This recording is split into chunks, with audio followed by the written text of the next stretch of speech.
This is Law Bites, a podcast with Michael Geist.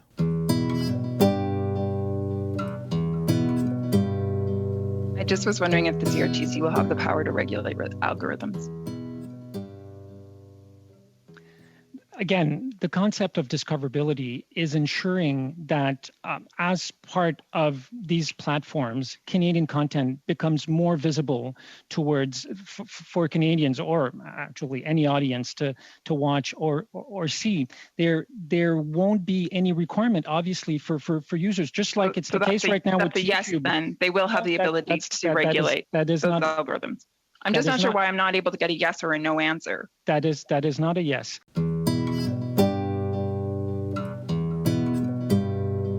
I highly doubt that many people had discoverability on their 2021 Canadian politics bingo card.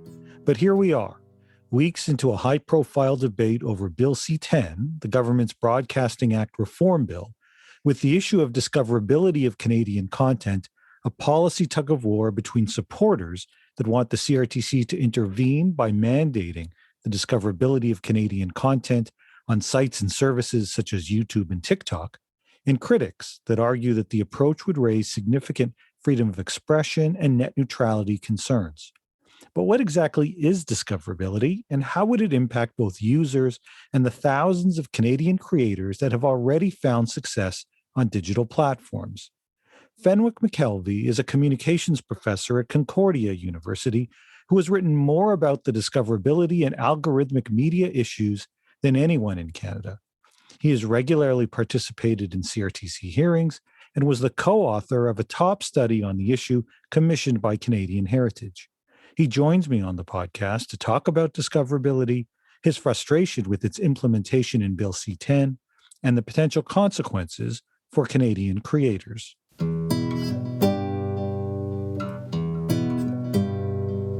Fenwick, thanks so much for joining me on the podcast.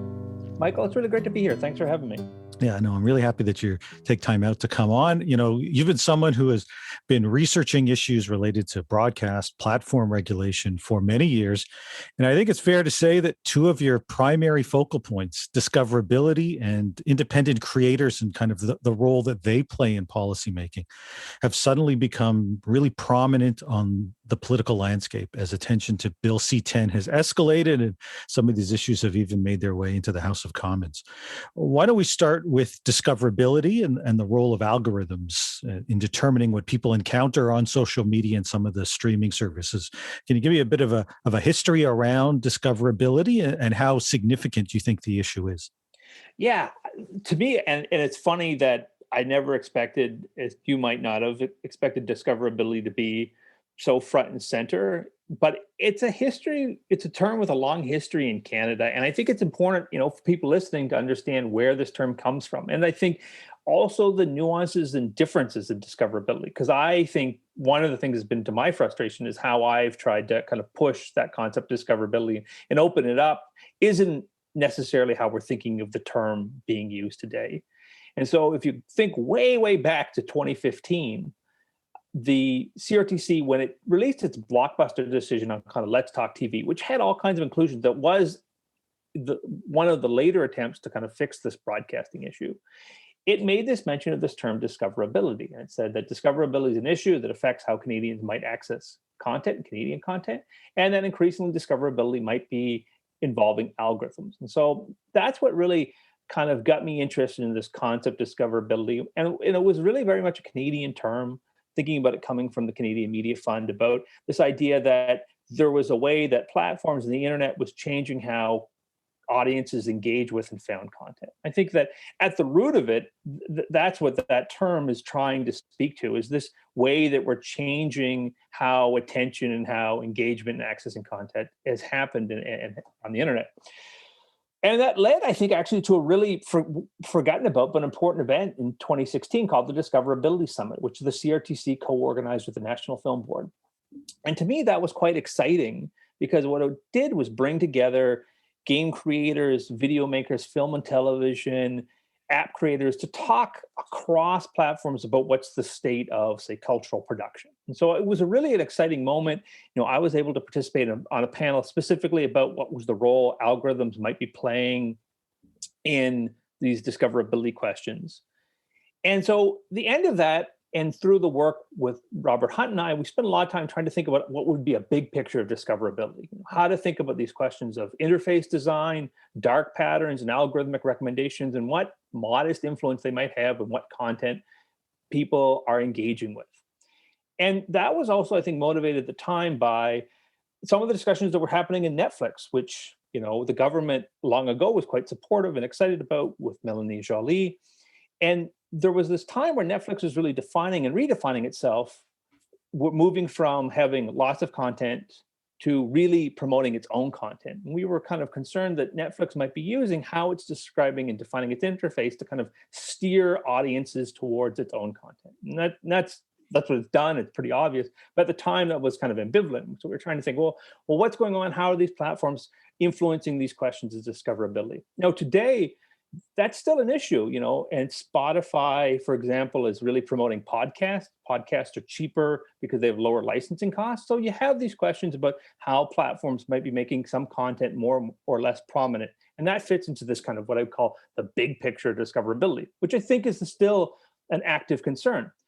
Now, when I've gone back and been trying to understand how discoverability has blown up so recently, it's been with some, disappointment that often in a lot of the documentation, particularly the Yale report, discoverability is something connected immediately with this question of Canadian content. And so that's what I would think of as this narrow version of discoverability, which is really just about how do we make and ensure that Canadian content is more accessible on the internet. And that, I think, is my concern with, C-10 in many ways, is that it's really trying to take this big problem issue and kind of really just ratchet it down into this kind of very small one about Canadian content, which I know you've talked critically about, and Canadian content and how it might be less or more discoverable. And that gets into a problem for me, which is that, the CMF's own research kind of contends that smart suggestions, this is from a 2016 survey, only affected 4% of Canadians found that influential, as opposed to other things like word of mouth.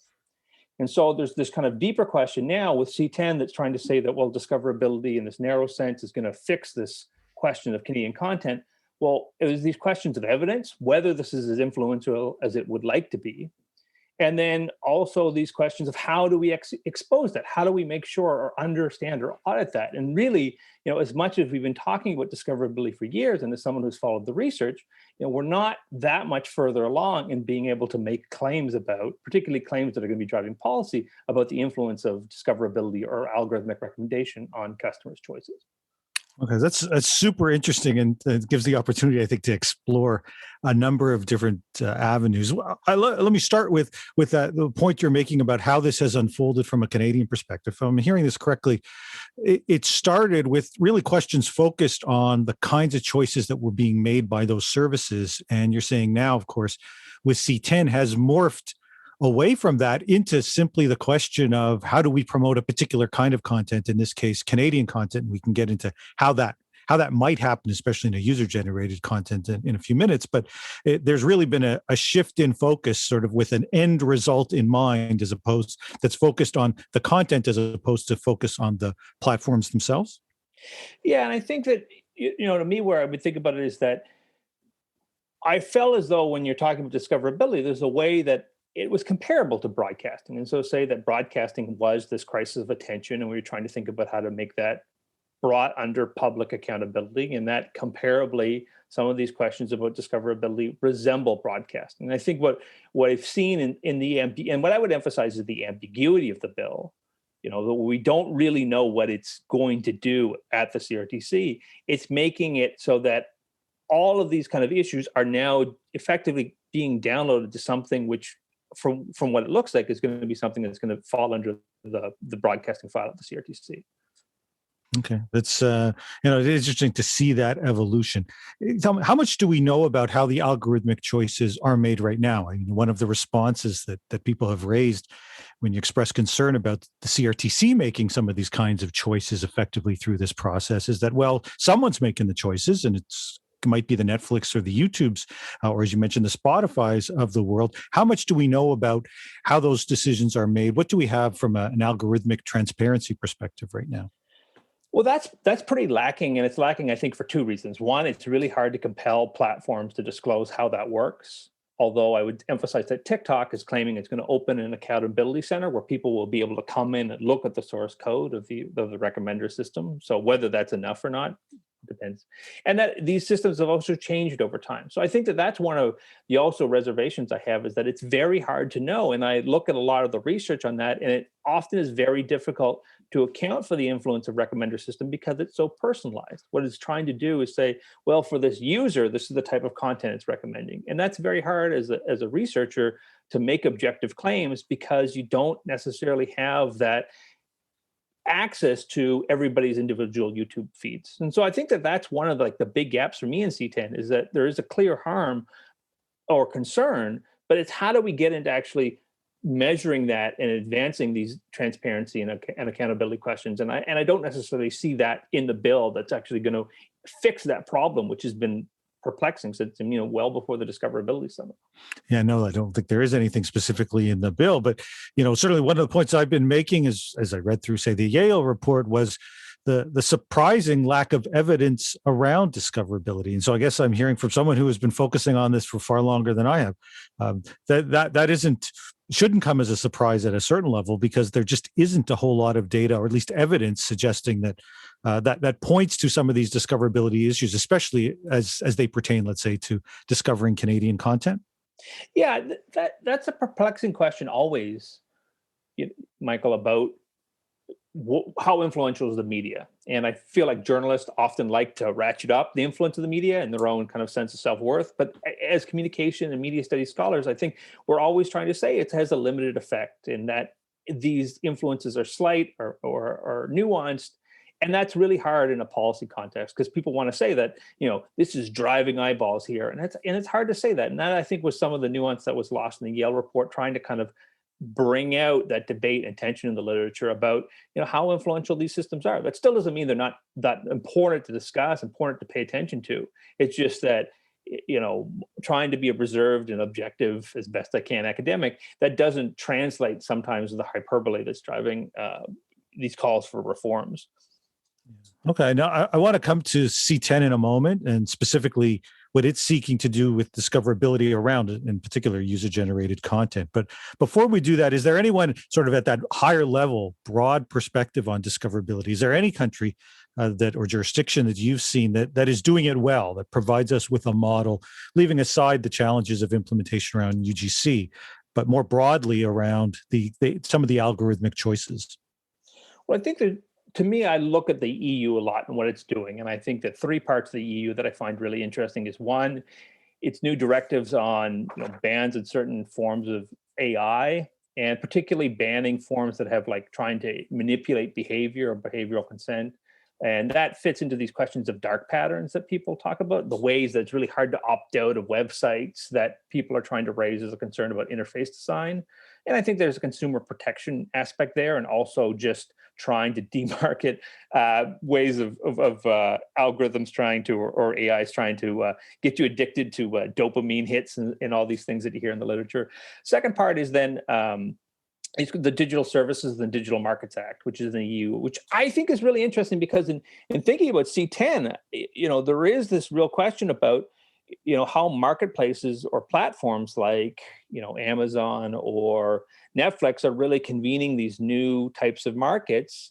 And I think in maybe the case of YouTube, not only are they giving places for creators to create, but also creating something of a star system. And so I think the ways that we're paying attention to questions of vertical integration and concentration, I think, are important. And I think a wider question that might demand specific attention for cultural policy and creator policy. And you can see that, to me, is adjacent to how C-10 is being discussed. But to me, that's a path that seems more promising than collapsing this all into conventional broadcasting policy.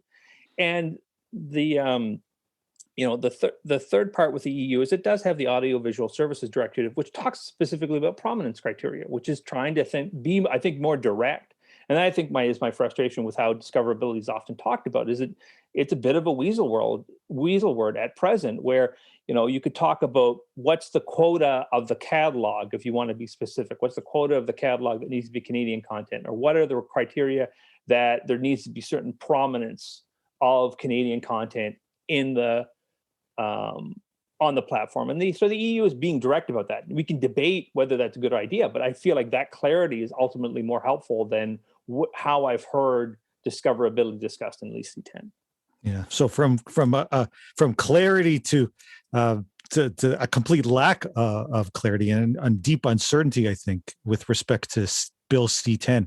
Are you aware of anyone that is trying to do what C-10 purports to do, particularly around this issue of discoverability for user-generated content, which was not something effectively in the initial bill, but by removing one of the exceptions around regulation of content, the government has now taken a pretty strong stand in saying that is something that they want to see happen. Yeah, it's funny. I mean, the comparable would be what's going on in the United States, because everybody in the United States, and this is where most hearings come up, is the discussion about whether certain political views are being suppressed or not. And so I find that a funny parallel, because in many ways, C-10 is the re-expression of a perpetual anxiety in Canada about how do you expose Canadians to a national identity. And in the United States, there's this question, which is its own, can of worms, about how it's dealing with these matters of whether there's a bias or censorship of certain political viewpoints. So I think that in general, my frustration is that these matters of discoverability in the big sense of the word aren't necessarily being addressed. And many ways, what you see getting caught up is very political interpretations of these deeper issues that are about, say, algorithmic power and influence in a platform society, and yet being conflated with something like Canadian content or political censorship. No, I know you've done some work on accountability related issues at the CRTC. Given that ultimately the way the government has approached this issue is to sort of lay out fairly high level objectives, but with some pretty clear criteria of what they want to see happen, but then leave so much of the granularity, so much of the decision making to the CRTC to decide.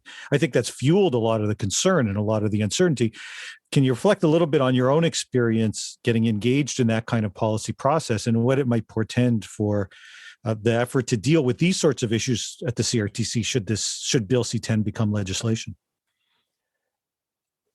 Yeah, that's a great question for me, and one that I want to give some context. So I've been involved with the CRTC since, I think, 2015, when it was the Let's Talk Broadband, and I've been really involved in internet measurement. And so I've been for years trying to talk about how the CRTC can better understand technical systems. And that's been a constant concern and a constant disappointment, to be honest. And so I think one immediate takeaway is that a lot of my experience with the CRTC, looking at how for internet measurement, which is not the same as algorithmic accountability, but I would say more similar than people make it out to be, the CRTC has largely outsourced those questions. And so particularly right now, what I want to highlight is that I've been involved since 2019 in the CRTC decision 21-141, for those following along, which is about Bell Canada being authorized to use an AI system to block fraudulent and malicious calls on the transit over its network. So this has, I think, wide implications, because now all traffic potentially passing through Bell's networks and it is being filtered through this AI system. And myself and Reza Rajaboujian have been really working on trying to identify or trying to get information about that. And we've been pushing back at the CRTC, which has really required all interveners to get more details, even basic details about how the system will work, to sign an NDA or non-disclosure agreement.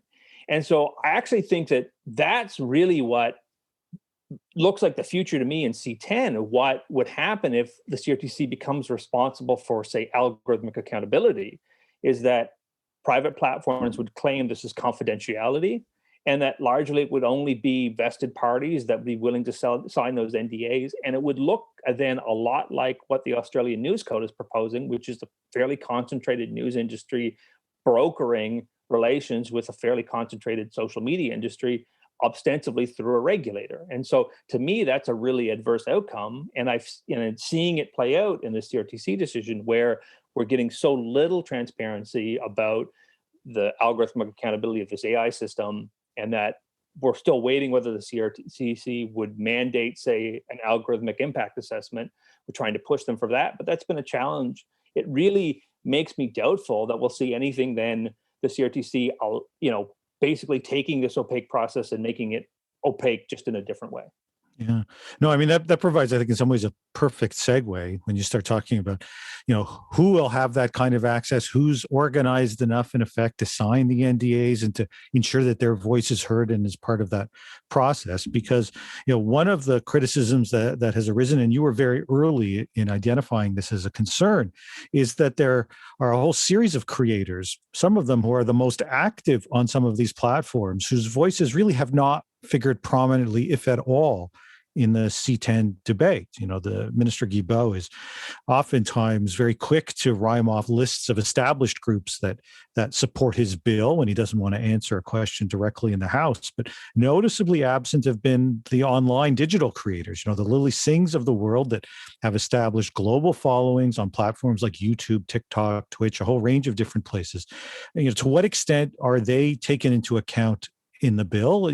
Have they had any real voice at all as part of this process? I think that firstly puts off one of the disappointments about how the reaction to the Yale report or the BTLR report has been done, where the BTLR report makes a number of sweeping recommendations for how the CRTC should be reformed and improving public interest participation.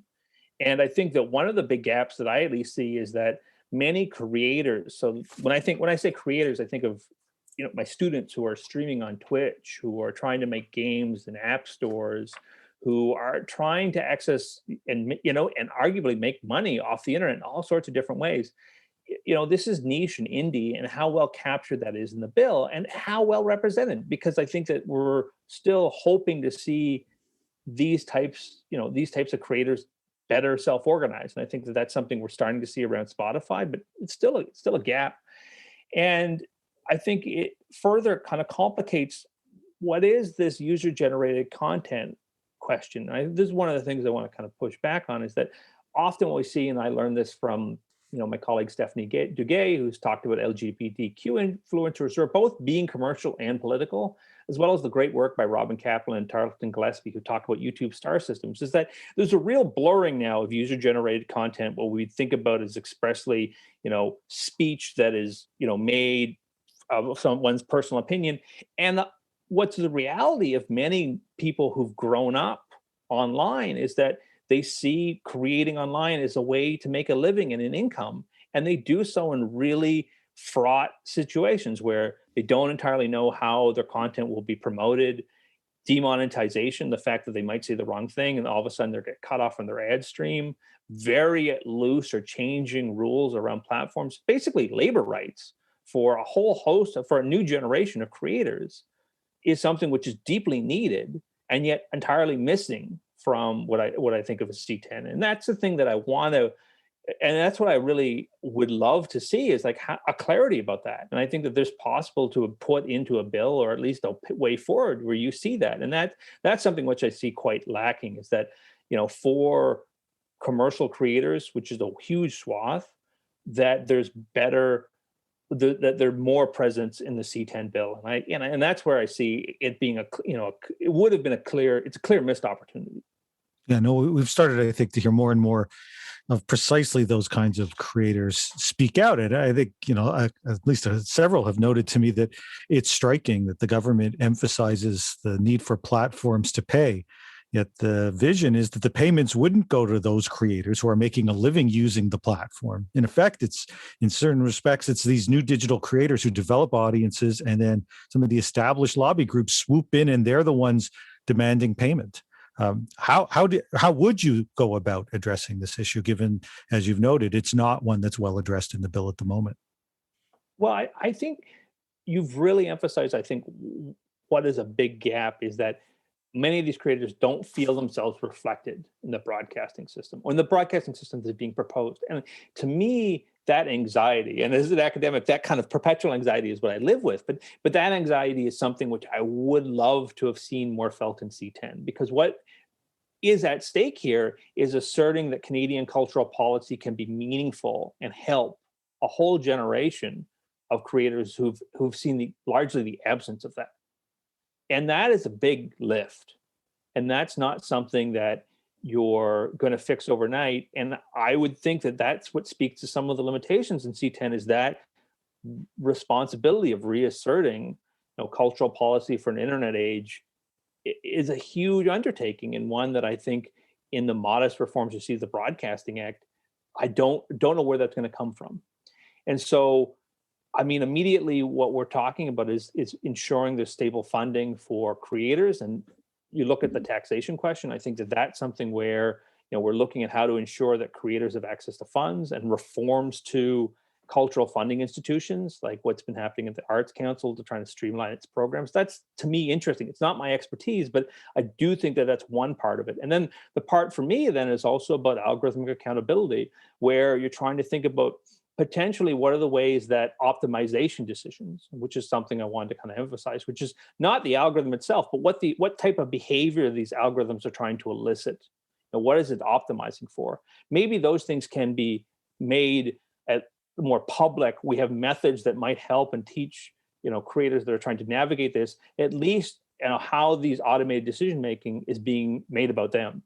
And it's that second part which I really think is also a clear ask, and something that clearly could connect in a nuanced way with the broadcasting system, and that link is still very tense and ambiguous.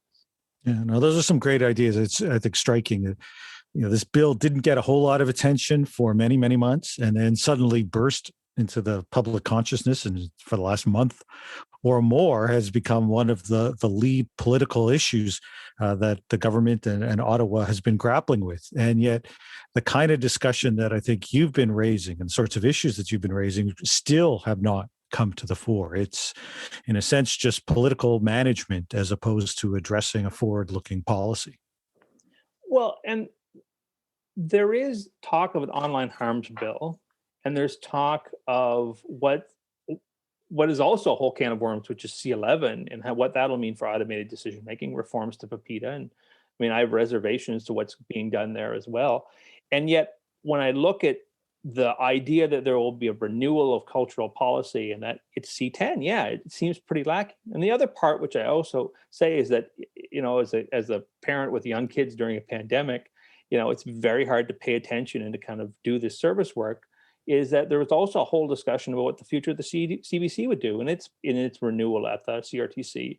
And, those part, I think particularly what's the future of public broadcasting and what's the future of C-10 is another missing piece for me, because that's a really important direction and always has been part of the broadcasting system. And if you're, propping up, I think the idea, one of the central ambiguities is whether broadcasting is about, access to markets, or is it about, ensuring that Canadians have access to good quality content and as part of a welfare state. I mean, it's that latter part that really, I think, is always talked about in the rhetorical, and we've talked about in the rhetorical here. And I really want to see what does that mean in practical terms and in the reforms of C-10. And I'm still left wondering. Well, it's rather incredible to think that there has been all this discussion, a bill that is billed as being sort of that long-awaited modernization of the legislation that was created decades ago. And yet I think you succeeded in identifying so many questions that remain unresolved and unanswered. Fenwick, thanks so much for joining me on the podcast. Michael, thanks for having me. It was a great discussion.